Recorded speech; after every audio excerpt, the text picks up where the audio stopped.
आज सुनते हैं रामायण के रचयिता महर्षि वाल्मीकि जी की कहानी। महर्षि वाल्मीकि पहले डाकू थे। लोगों को लूटना, मारना और लूटे हुए माल से अपना गुजर बसर करना यही उनका काम था। बचपन का उनका नाम वाल्या था। एक दिन वाल्या जंगल में घूम रहा था। उसे कुछ दूर पर एक आदमी आता हुआ दिखाई दिया। उसकी खुशी का ठिकाना न रहा। वह आदमी खुद नारद जी थे। जब वे वाल्या के और करीब आए तो वाल्या ने तलवार खींच ली। ने देखा कि एक आदमी हाथ में नंगी तलवार लिए मेरी तरफ आ रहा है। उन्होंने एक तारा छेड़ दिया और गाने लगे। वाल्या के बढ़े कदम जहाँ के तहाँ रुक गए। उसकी अकल चकरा गई। उसकी समझ में कुछ नहीं आया।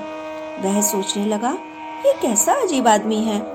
अब तक तो दो ही तरह के आदमी मैंने देखे हैं। एक तो जो हमले के वक्त मुझे बढ़ते हुए देखकर भाग खड़े होते हैं, और दूसरे वे जो मेरी शरण में आकर रोने गिड़गिड़ाने लगते हैं, दुहाई देकर प्राणों की भीख मांगने लगते हैं। यह आदमी तो अलग ही है।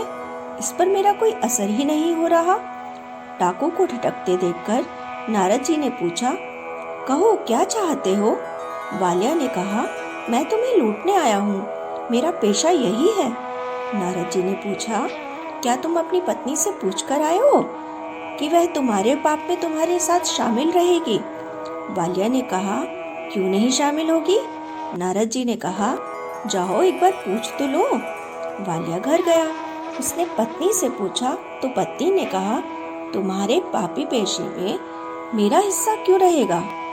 पत्नी के इस उत्तर से वाल्या की आंखें खुल गईं। वह लौटकर नारद जी के चरणों पर गिर पड़ा और रोने लगा। रोते रोते उसने कहा, मैं पापी हूँ महाराज, मेरी रक्षा करो। नारद जी ने कहा, उठो उठो, पश्चाताप से मनुष्य के सारे पाप कट जाते हैं।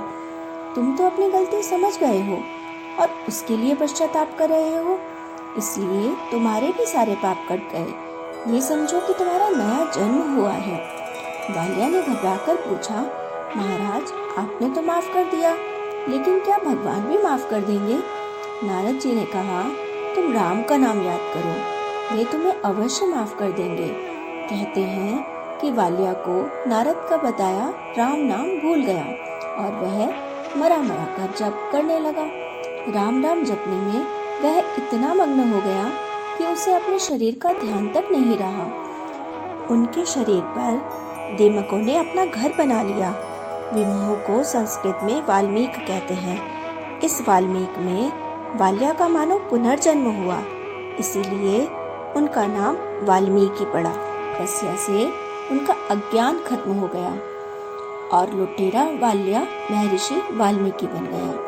तो दोस्तों, ये थी आज की कहानी। अगर आपको ये वीडियो अच्छी लगी हो तो इसे लाइक करें, शेयर करें और मेरे चैनल मनमोहक कहानियाँ को सब्सक्राइब करना ना भूलें। तो मिलती हूँ फिर एक नई कहानी के साथ। Till then, bye.